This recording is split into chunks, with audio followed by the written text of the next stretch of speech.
El camino a la hacienda de San Miguel ya no existía como lo recordaba Soledad. 32 años habían bastado para que la tierra tragara los rastros del paso humano, para que las raíces levantaran las piedras y los nopales crecieran salvajes, donde antes se alineaban los surcos. El polvo de octubre se levantaba bajo sus pies descalzos, formando nubes que se posaban en el dobladillo de su vestido negro, ese que le había quedado de su segundo marido, Aurelio, muerto hacía 3 meses en un accidente con los bueyes. Soledad tenía 61 años. Sus manos temblaban, pero no de frío. El temblor venía de adentro, de ese lugar donde guardaba lo que nunca había confesado ni siquiera en la iglesia, ni siquiera cuando el cura le ofrecía la absolución y ella se arrodillaba fingiendo penitencia. La hacienda apareció como un fantasma entre los huizaches. Las paredes de adobe estaban desmoronadas, los techos hundidos, las ventanas convertidas en bocas negras que tragaban la luz. Las columnas del corredor principal se inclinaban como ancianos a punto de caer. En las grietas crecían plantas silvestres, flores amarillas y moradas que no tenían nombre en el vocabulario de Soledad. No había llegado por nostalgia. Había llegado porque no tenía a dónde más ir.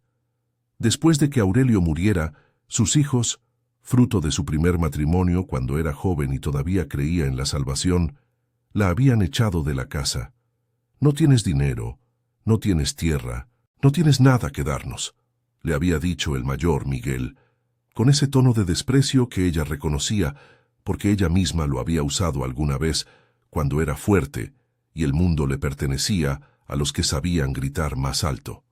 Sus nueras la habían mirado como si fuera una cucaracha en el piso, y quizá lo era. Soledad llevaba en una bolsa de manta todo lo que poseía: 2 mudas de ropa, un peine de hueso, una estampa de la Virgen de Guadalupe y una carta del abogado de la ciudad que decía que tenía derecho a ocupar una de las casitas de los trabajadores en la hacienda de San Miguel, porque antes de la Revolución ella había trabajado allí y el gobierno estaba devolviendo propiedades a los trabajadores despojados. No era verdad del todo. Había un abogado, sí, pero el papel que llevaba era falsificado.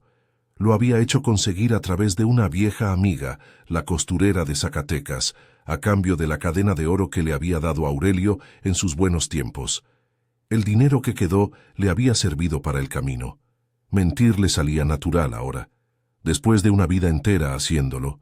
La casita de los trabajadores seguía en pie, aunque apenas. El techo de palmas se había desmoronado en una esquina, dejando un agujero rectangular por el que entraba la luz del atardecer en un ángulo melancólico. Las paredes eran de adobe sin pintura, agrietadas como piel vieja. No había puertas ni ventanas, solo los marcos vacíos donde alguna vez habían estado. Soledad entró y se quedó de pie en el silencio. El polvo flotaba en los rayos de luz. Había una vieja mesa de madera carcomida con una sola pata. Había huesos de animales esparcidos en el piso. Había excrementos de murciélago en lo alto de las paredes, manchas negras y secas que colgaban como lágrimas petrificadas. Sacó del bolsillo un poco de pan duro y un frasco de agua que había traído desde el pueblo.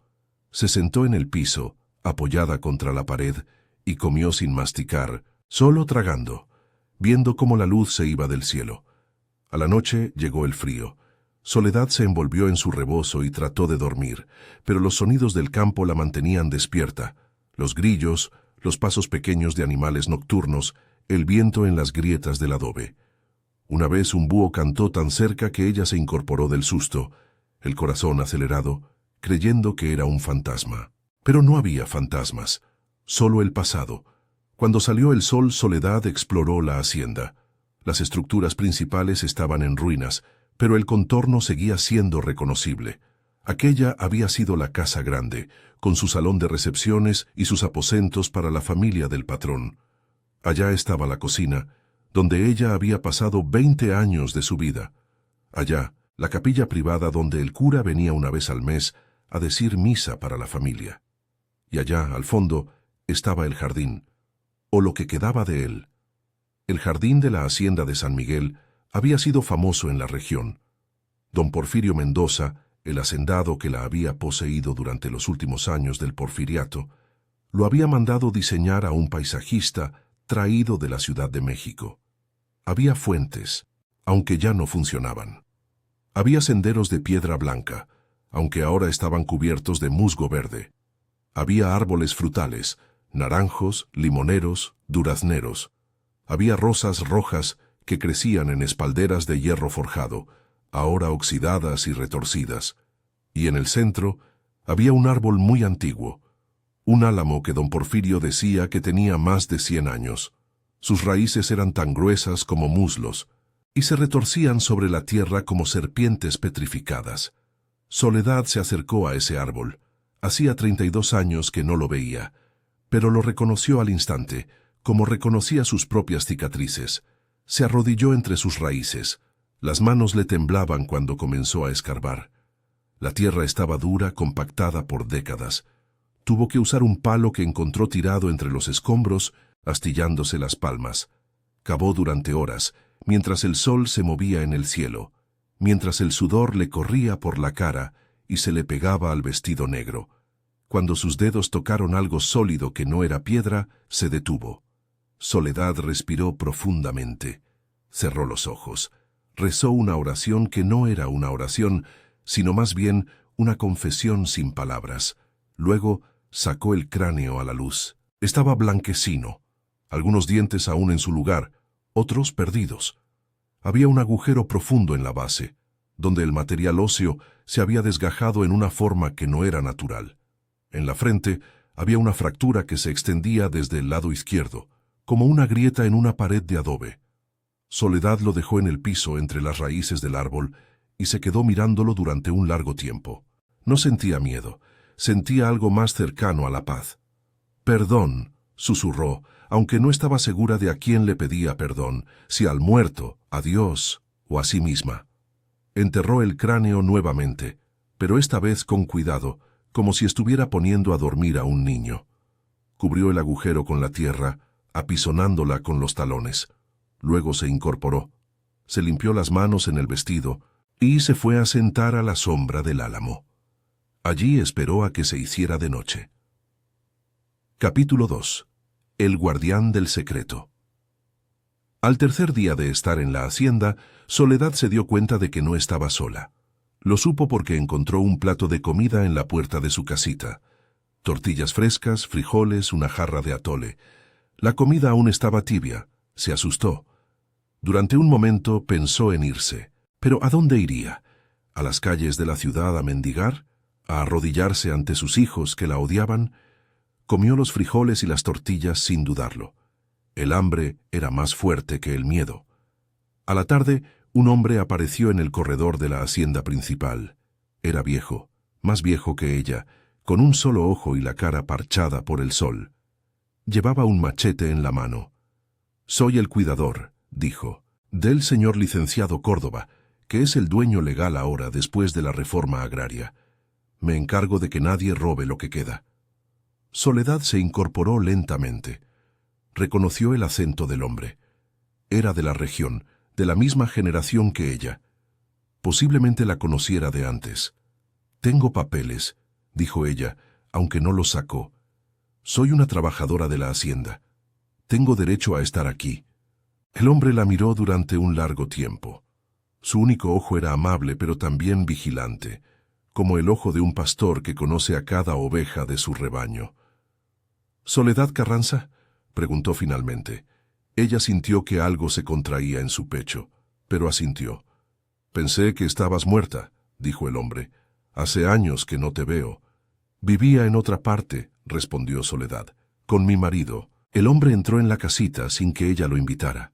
Miró alrededor viendo el piso donde dormía, el pequeño fuego que ella había hecho en una esquina para calentarse, la bolsa de manta con sus pocas posesiones. «¿Dónde está tu marido?», preguntó. «Muerto», dijo Soledad. «Hace 3 meses». El hombre asintió, como si eso explicara todo. Quizá lo explicaba. Se llamaba Crescencio. Había sido el capataz de la hacienda durante los últimos años de don Porfirio. Después de la revolución, cuando la hacienda fue desmantelada y repartida entre los campesinos, Crescencio se había quedado ocupando la pequeña casa del vigilante, cuidando las ruinas para que no las saquearan completamente. Visitaba a Soledad cada día, traía comida, chiles, huevos de las gallinas que criaba, pan que hacía en un pequeño hornillo. A veces traía noticias del pueblo, historias de gente que Soledad había conocido hace décadas, gente que estaba muerta o desaparecida, o había tenido hijos que ella no conocía. Soledad lo aceptaba todo, agradecida pero cautelosa. Una noche Crescencio se quedó sentado afuera de la casita, mirando el cielo lleno de estrellas. Soledad estaba dentro, pero podía verlo a través de la ventana sin marco. «Tú conociste a don Porfirio», dijo Crescencio, sin dirigirse a ella específicamente. «¿Trabajabas aquí cuando él vivía?» «Sí», respondió Soledad desde adentro. «Era un hombre terrible», continuó Crescencio. «Hizo cosas que Dios nunca va a perdonar, pero la revolución se encargó de ajustar las cuentas». Soledad salió y se sentó a su lado. El aire de la noche era fresco, fragante con el olor de la tierra mojada. Había llovido esa tarde. «¿Qué le pasó?», preguntó ella, aunque ya sabía la respuesta. «Nadie sabe bien», dijo Crescencio. «Se fue un día al jardín y no regresó. Estaban en la época de la revolución, todo era caos. La familia se fue, la servidumbre se dispersó. Algunos dicen que se suicidó.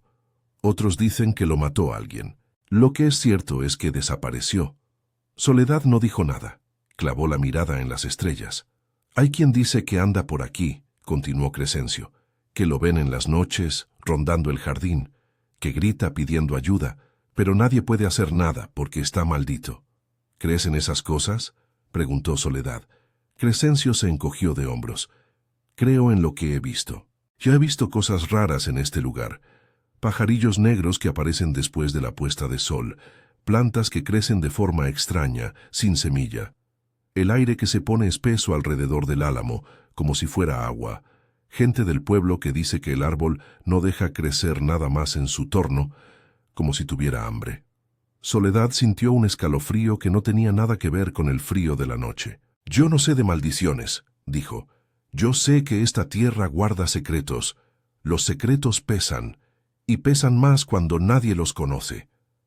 Crescencio la miró con su único ojo. Por un momento, Soledad tuvo la sensación de que él sabía, de que siempre lo había sabido, de que solo había estado esperando a que ella confesara. Pero no dijo nada más. Se incorporó lentamente, con el esfuerzo de los viejos, y se fue a su casa, dejando a Soledad sola con el ruido de los grillos y el peso de lo que guardaba en su pecho.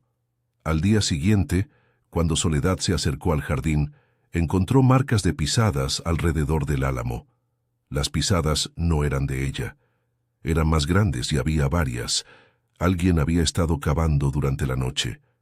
El suelo alrededor del árbol estaba removido, y en algunos lugares había agujeros poco profundos, como si alguien hubiera estado buscando algo, pero no sabía exactamente dónde.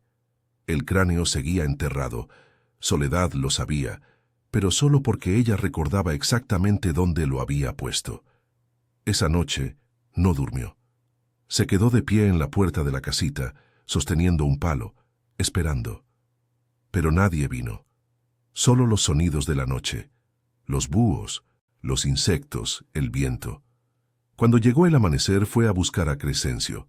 Lo encontró en su pequeña casa que era poco más que un cobertizo. Estaba preparando café en un brasero. «¿Alguien ha estado aquí?», preguntó Soledad. «¿Alguien del pueblo?». Crescencio no respondió inmediatamente. Continuó vertiendo agua caliente lentamente sobre el café molido, observando cómo se empapaban las fibras. «Hay un hombre», dijo finalmente. «Se llama Jaime Méndez. Es hijo de don Porfirio».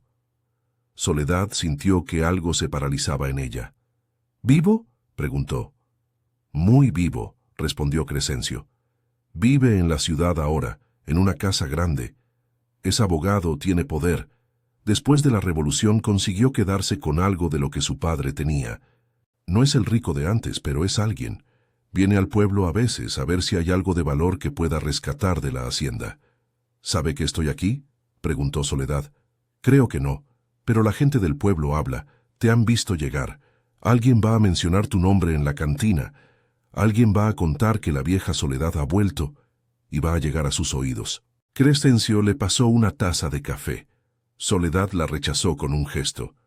«¿Por qué me cuidas?», preguntó. Crescencio se sentó lentamente, sosteniendo su propia taza. «Porque vi cosas», dijo. «En los últimos días, antes de que don Porfirio desapareciera, vi a la chica que cuidaba su habitación comportarse de forma extraña, nerviosa, asustada.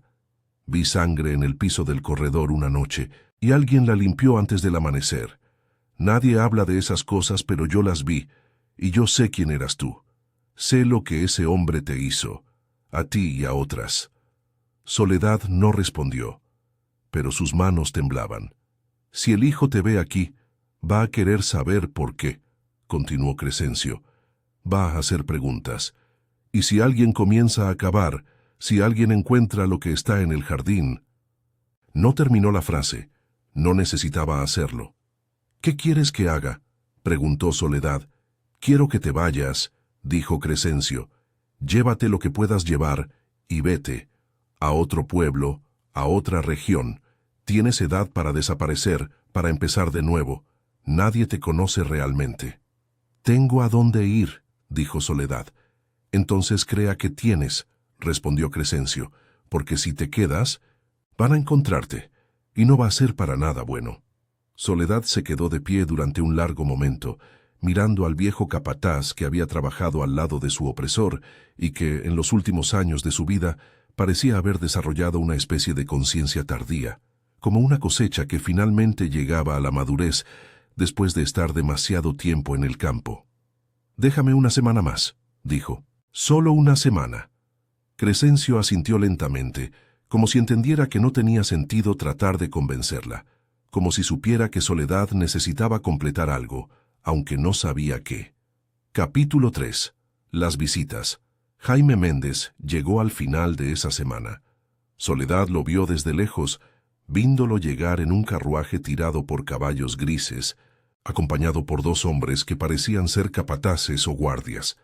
Tenía alrededor de 50 años, el cabello oscuro peinado hacia atrás, un traje de lino que costaba más que todo lo que Soledad había poseído en su vida. Se pareció a su padre. Tenía los mismos pómulos altos, la misma mandíbula fuerte, pero los ojos eran diferentes. Los ojos del padre eran del color del hierro. Los del hijo eran del color del fuego. Jaime Méndez caminó por las ruinas de la hacienda como si estuviera atravesando un cementerio. Se detuvo en la casa grande, examinó lo que quedaba de la arquitectura, se asomó a los cuartos, subió a los restos del segundo piso, tocó las paredes. Luego se dirigió al jardín.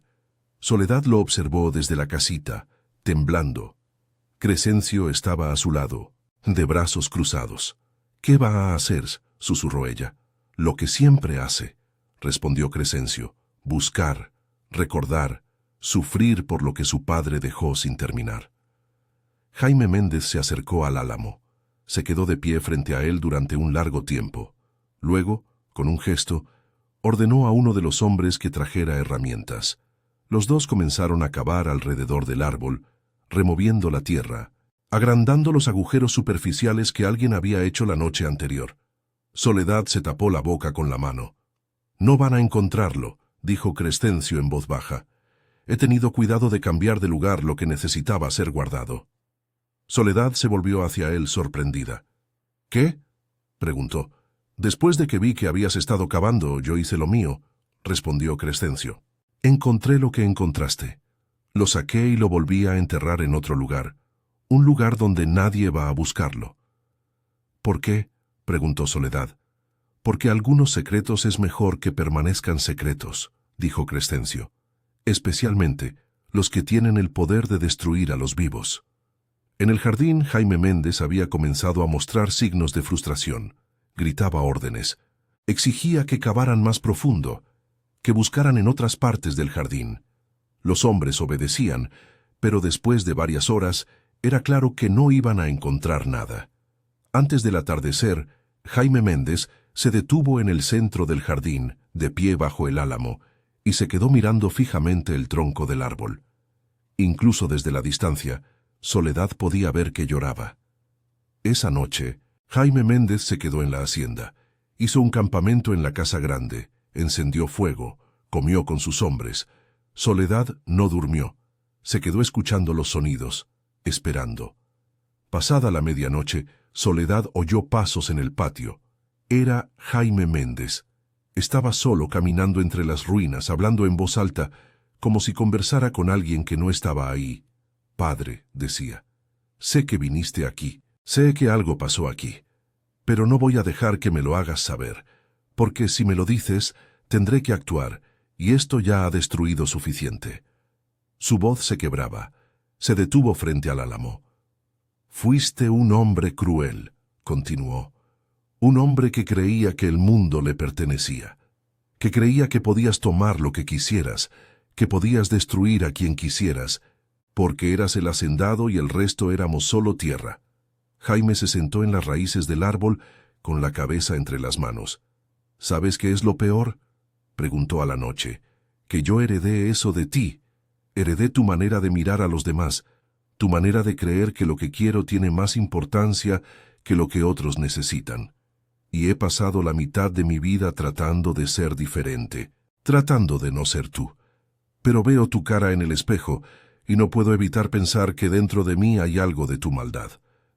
Se quedó allí durante un largo tiempo, hasta que el frío de la noche lo hizo levantarse y volver a la casa grande. A la mañana siguiente, Jaime Méndez se fue sin buscar más. Los caballos grises lo llevaron de vuelta a la ciudad, dejando un silencio tan profundo que Soledad sintió que podía ahogarse en él. Crescencio se acercó a la casita cuando ya no se veía el polvo del carruaje en el camino. «Es hora de que te vayas», dijo. Soledad asintió. Sabía que tenía razón. Capítulo 4. La redención del silencio. Soledad pasó la siguiente semana preparándose para partir. Crescencio le ayudó a conseguir ropa limpia, comida para el camino y hasta un poco de dinero que había estado guardando para una emergencia que finalmente había llegado. «¿A dónde vas?», preguntó Crescencio la noche anterior a su partida.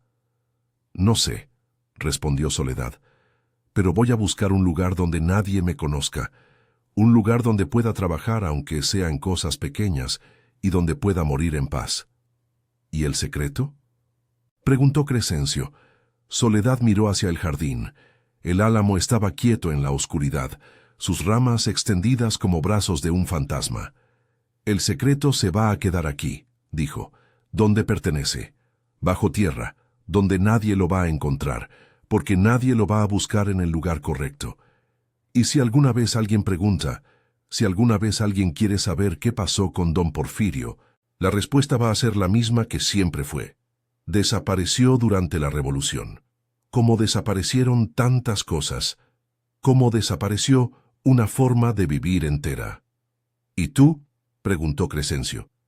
«¿Qué desaparece contigo?». Soledad se quedó pensando en eso.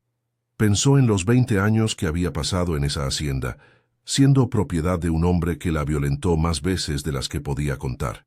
Pensó en la noche que lo hizo, cuando ella estaba en la cocina preparando cena y él llegó borracho, cuando ella trató de correr y él la atrapó, cuando ella se defendió con lo único que tenía a mano, una olla de hierro hirviendo. El golpe fue accidental, o quizá no lo fue. Quizá en ese momento ella ya no era una víctima, sino una persona que se reivindicaba. Se había arrodillado junto a su cuerpo, viendo la sangre, viendo cómo su respiración se detenía. Había esperado durante horas, esperando que alguien viniera, esperando ser descubierta. Pero en esos días de revolución, nadie venía. La servidumbre se había dispersado, la familia se había ido a esconderse a la ciudad. Ella había entrado en el jardín cuando se hizo de noche y había acabado con sus propias manos, usando una pala, enterrando lo que había hecho. Lo había hecho bajo el álamo, porque algo le decía que era un lugar sagrado, un lugar donde la tierra podía guardar secretos mejor que cualquier otro sitio.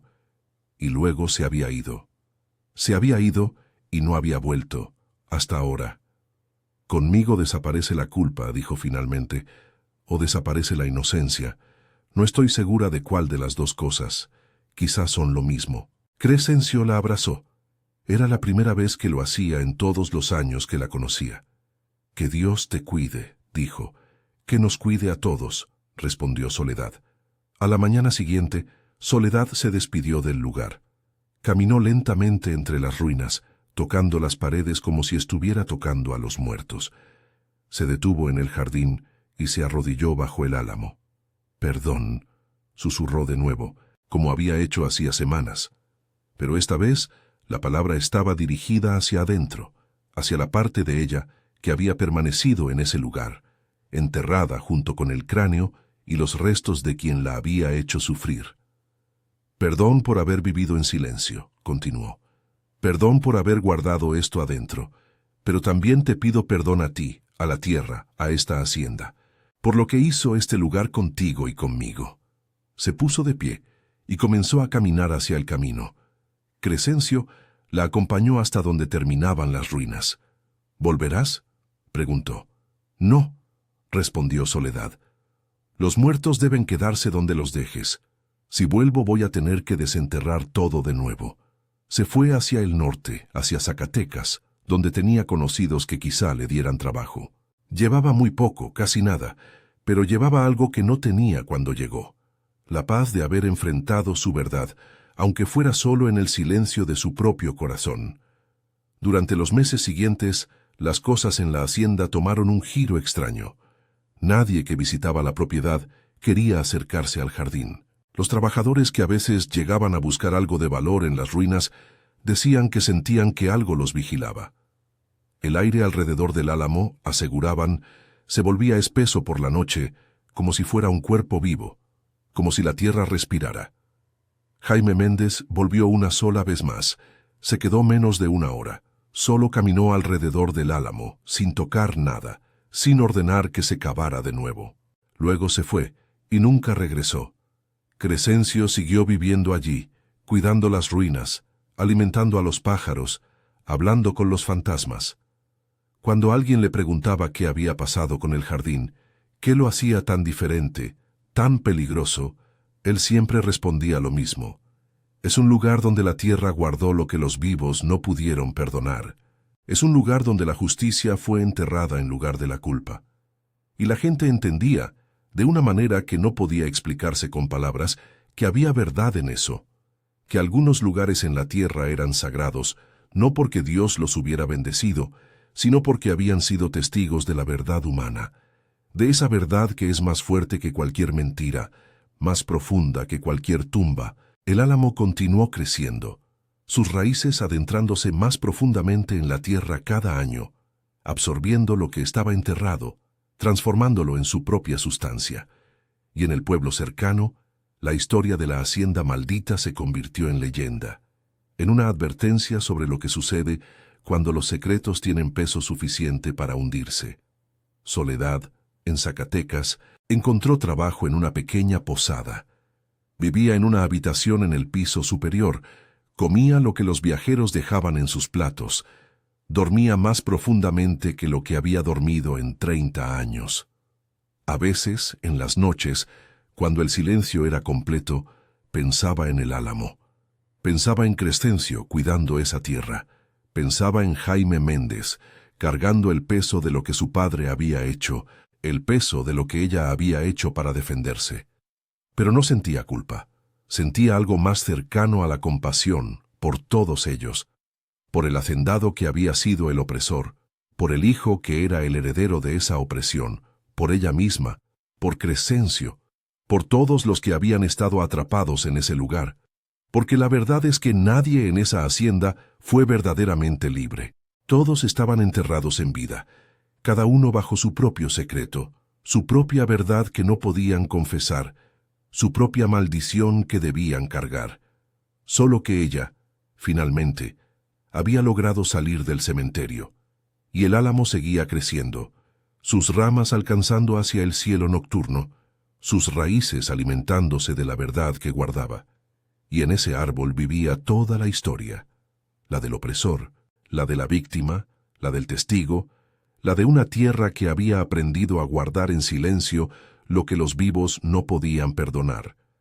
Nadie volvió a entrar al jardín de la hacienda de San Miguel, y así De esa manera, la justicia encontró su lugar. No en los tribunales, no en la revolución, no en las armas, sino en el silencio de la tierra, en las raíces profundas de un árbol que había sido plantado mucho tiempo atrás, tal vez por eso mismo, para que algún día guardara una verdad que era demasiado pesada para que cualquier humano la llevara.